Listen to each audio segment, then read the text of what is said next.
మన దేశంలో ప్రతి 4 నిమిషాలకు ఒకరు స్ట్రోక్ వల్ల మరణిస్తున్నారని ఎయిమ్స్ వైద్యులు వెల్లడించారు.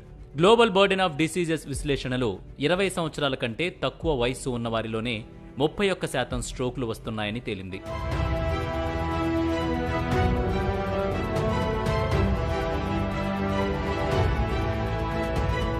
బ్రెయిన్ స్ట్రోక్ వచ్చిన వాళ్ళైతే చనిపోతారు, లేదంటే పక్షవాతం వల్ల వికలాంగులవుతారు. స్ట్రోక్ వచ్చిన కొన్ని గంటల వ్యవధిలోనే రోగికి చికిత్స అందించాలి. కానీ అంత అత్యాధునిక వైద్య సదుపాయాలు దేశంలో కొన్ని చోట్ల, అది కూడా ప్రైవేట్ ఆసుపత్రుల్లో మాత్రమే ఉన్నాయి.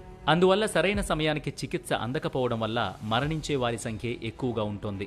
మెదడులో ఏదైనా ఒక భాగానికి రక్త సరఫరా ఆగిపోయినప్పుడు బ్రెయిన్ స్ట్రోక్ సంభవిస్తుంది. మెదడులో రక్తం గడ్డకట్టడం, లేదంటే మెదడుకు ఆక్సిజన్ సరఫరా సరిగ్గా జరగకపోవడం వల్ల కూడా స్ట్రోక్ వచ్చే ప్రమాదం ఉంది. డిప్రెషన్లో ఉన్న వారికి బ్రెయిన్ స్ట్రోక్ వచ్చే అవకాశాలు ఎక్కువ. బ్రెయిన్ స్ట్రోక్ రావడానికి మరొక కారణం హై బీపీ కూడా. ఈ బ్రెయిన్ స్ట్రోక్స్లో 2 రకాలుంటాయి. రక్తం గడ్డకట్టడం వల్ల మెదడుకి రక్త సరఫరా నిలిచిపోతే వచ్చే స్ట్రోక్ని ఇస్కెమిక్ స్ట్రోక్ అని అంటారు.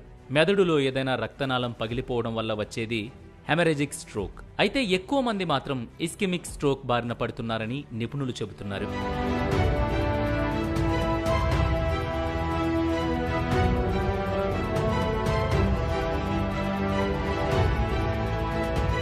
బ్రెయిన్ స్ట్రోక్ వచ్చే ముందు మాట్లాడలేకపోవడం, ఇతరులు మాట్లాడేది అర్థం చేసుకోలేకపోవడం, తీవ్రమైన తలనొప్పి, నోరు పడిపోవడం, పక్షవాతం వచ్చినట్టు అనిపించడం, నడవలేకపోవడం, ఆహారం మింగడంలో ఇబ్బంది వంటి లక్షణాలు కనిపిస్తాయి. ఇలాంటి లక్షణాలు ఉంటే వెంటనే వైద్యులను సంప్రదించి వాళ్ల పర్యవేక్షణలో తగిన జాగ్రత్తలు తీసుకోవడం మంచిది. ఈ ముఖ్యమైన సమాచారాన్ని ఖచ్చితంగా ప్రతి ఒక్కరికి షేర్ చేయండి.